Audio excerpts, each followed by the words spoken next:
안녕하세요, 제이폼입니다. 오늘은 물렸을 때 대처 방법에 대해서 한번 알아보도록 하겠습니다. 주식 투자를 결심하고 시드를 만듭니다. 있는 돈 없는 돈 다 끌어오기 시작하죠. 일명 영끌이라고 합니다. 영혼까지 끌어모으는 빚투, 빚을 내서 투자를 하는 거죠. 가지고 있는 모든 상품 해지하고요, 돈을 만들고요, 끌어올 수 있는 대출 모두 끌어와서 돈을 만듭니다. 처음 시작이니까 매우 조심스럽게 접근하기로 하고요. 한국보다는 그래도 미국에 투자하면은 더 돈을 많이 벌더라 라는 이야기를 듣고 미국에 투자하기로 하죠. 미국 주식 중에서도 매우 안전하다는 시가총액 1위 기업에 투자하기로 합니다. 오늘 사려고 했는데 주가가 자꾸 올라요. 그럼 떨어지면 사야겠다고 하고 오늘은 일단 잡니다. 다음날 또 보니까 또 주가가 올라 있어요. 조금 더 싸게 사고 싶은 마음에 오늘도 일단 접어요. 다음날 또 주가가 오릅니다. 애플은 주가가 계속 오르는구만. 오늘 사야겠다. 오늘 꼭 사야겠다. 계속 주가가 오르니까 분할 매수 이런 거 하지 말고 그냥 몰빵 한 번에 그냥 사자. 사자마자 오르죠. 계속 오르죠. 다음날 장이 열리기도 전에 프리장에 이미 또 오르죠. 오늘도 상승하죠. 역시 대형주 우량주는 안전하다. 역시 애플이야. 미국 주식은 무조건 사두면 오르는구나 라는 생각이 듭니다. 다음날 조금 빠졌어요. 괜찮아요. 아직 원금보다는 수익이 조금 나 있는 상태거든요. 다음날 또 빠져요. 그래도 아직 원금이에요. 내일은 오르겠죠. 분명히 계속 오를 겁니다. 다음날 또 빠지죠. 계속 빠지죠. 물린 거예요. 애플의 차트를 보시죠. 최고점이 137불 정도예요. 주식 분할하기 전에 아마 최고치로 올랐을 때가 137불 정도까지 올랐을 겁니다. 애플도 물려요. 137불에 지금 사신 분들은 아직도 고점 회복을 못하고 있는 상태죠. 차트에서 보시다시피 전고점 137불에서 사신 분들 있죠. 137 이상에서 사신 분들도 분명히 있을 겁니다. 물렸습니다. 자, 물린 거 어떻게 해야 될까요? 주식 초보는 우량주, 대형주를 사야 된다는데 왜 저는 물려 있을까요? 왜 그랬을까요? 천천히 생각을 한번 해봅시다. 먼저 물렸을 때 절대로 하지 말아야 할 것들 3가지만 알려드릴게요. 첫 번째, 평단 낮추기 위해서 이유 없는 물타기 한다고 해서 주식 가격 오르지 않습니다. 더 하락하기 전에 묻지마 손절. 그게 하락할지 상승할지 아무도 모르잖아요. 그런데 무조건 손절만 하시면 계속 손실만 있습니다. 세 번째, 원금 회복 기다렸다가 원금 회복 즉시 전량 매도. 원금 회복이 되는 순간 나는 매도를 했는데 주가가 또 올라갈 수 있죠. 그렇기 때문에 이 3가지 절대로 하시면 안 돼요. 물리는 이유가 무엇인지를 알아야 돼요. 손실이 왜 나는지 아셔야 되고 수익이 왜 나는지 아셔야 그거에 대해서 대응을 하실 수가 있고요. 새로운 종목을 투자하셨을 때도 왜 내가 수익을 냈는지 왜 내가 손실을 냈는지에 대해서 정확히 파악하고 그거에 대한 분석이 꼭 있으셔야 됩니다. 물리는 이유는 뭘까요? 보통 15% 이상 하락 정도가 물렸다고 표현하기 적절할 거예요. 왜냐면 자, 여기를 보세요.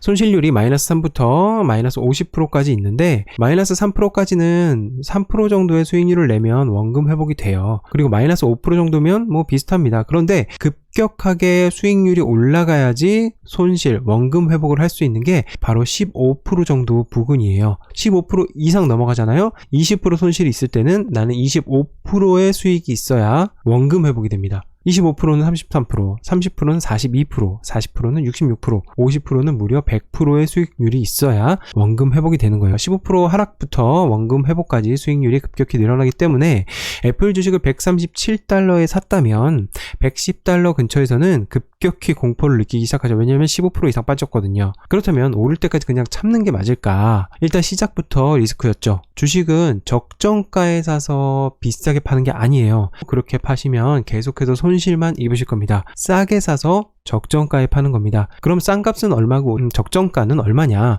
그건 모르는 거죠. 자기가 자기만의 기준을 가지고 분명히 시나리오를 가지고 그것을 생각하고 있으셔야 됩니다. 그래서 적정가가 왔을 때 파시는 거지 주식 가격이 너무 올랐다고 팔거나 주식 가격이 너무 내려갔다고 손절매 하시는 거는 계속해서 손실만 있을 겁니다. 왜냐면 주식 가격이 내려갔을 때 더 내려갈까봐 팔고요. 주식 가격이 올라갔을 때 떨어질까봐 팝니다. 그러면 계속 팔기만 하죠. 계속 내려갈 것을 걱정해서 파는 거죠. 그러면 계속해서 손실만 있게 되는 거죠. 싸게 사기 위해서는 저점을 기다리는 것보다 분할 매수를 하시는 게 훨씬 나아요. 저점은 절대 못 잡아요. 우연히 잡을 수는 있습니다. 그렇지만 그게 실력이 아니에요. 자신의 실력이라고 아주 크게 착각하시는 분들이 있는데 그거 실력 아닙니다. 투자에 처음부터 계획을 세우고 분할 매수를 했으면 아마 조금 달라지지 않았을까라는 생각이 들어요. 물론 분할 매수가 늘 수익만 주는 건 아니에요. 분할 매수 계획했는데 주가 계속 상승하면은 그건 아마 한 번에 몰빵한 것보다는 수익은 덜 나겠죠. 그렇지만 크게 얻는 기회를 잃는 대신에 크게 잃는 손실을 줄여줘요. 다시 한번, 크게 얻는 기회는 잃을 수 있어요. 그런데 크게 잃는 손실을 줄여줍니다. 그러니까 지금 주식 초보이신 분들은 최대한 잃지 않는 게 중요합니다. 많은 수익을 얻는 것을 중점을 두시면 계속해서 손실이 나실 거예요. 그런데 내가 잃지 않는 투자를 계속해서 경험을 쌓아 나가시면 언젠가는 내가 큰 자금을 투입할 수 있는 그 타이밍이 옵니다. 그 타이밍은 아무도 알지 못해요. 자신만이 아는 거고요. 영원히 타이밍이 오지 않을 때도 있고요. 계속해서 타이밍이 올 때도 있습니다. 주식 투자는 계속해서 실패율을 줄여나가는 거지 실패를 안 하는 게 아니에요. 손실률을 줄여나가는 거지 손실을 안 하는 게 아닙니다. 결론입니다. 투자를 시작할 때 계획을 하셔야 됩니다. 계획을 하세요. 제발 계획을 합시다. 내가 내 돈을 투입하는데 계획을 안 해요. 그냥 예수금 박아놓고 그냥 될 때마다 사거나 몰빵하거나 그래요. 그런데 계획을 세우셔야 되고요. 두 번째, 분할 매수를 하셔야 됩니다. 분할 매수를 하지 않으시면은 여러분이 계속해서 주가가 오르내리고 있는 것에 엄청나게 큰 신경을 쓰실 거예요. 위에 두 가지를 지키지 못해서 물렸을 경우에는 수염료라고 생각하시고 정리를 하세요. 그리고 1번부터 다시 시작하는 거죠. 무조건 정리를 하세요. 정리의 방법은 몇 가지가 있습니다. 첫 번째는 손절, 그냥 손절하고 끝내는 거고, 두 번째는 비자발적 단기 투자, 그냥 갖고 있는 거예요. 손실은 손실대로 그냥 갖고 있는 거죠. 그리고 세 번째는 분할 매도하는 거예요. 조금씩 매도해보는 거예요. 그것도 큰 경험이 되겠죠. 무조건 손절매가 나쁜 게 아닙니다. 무조건 수익 실현이 나쁜 게 아니에요. 계속해서 그런 경험을 쌓아가셔야 여러분의 투자 생활에 훨씬 더 큰 도움이 된다는 거죠. 오늘은 이 물렸을 때의 대처 방법에 대해서 알려드렸는데요. 이것조차도 여러분 모두 다 다를 수 있어요.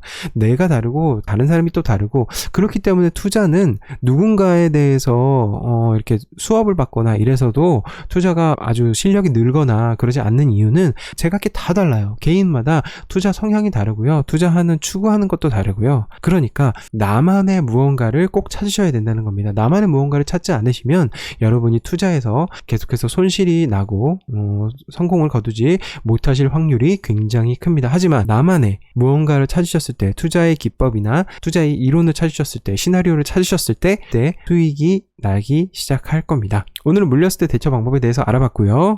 많은 도움이 되셨다면 구독과 좋아요 꼭 눌러주시고요. 네, 저는 오늘 여기까지 하겠습니다. 제이폼이었습니다. 고맙습니다.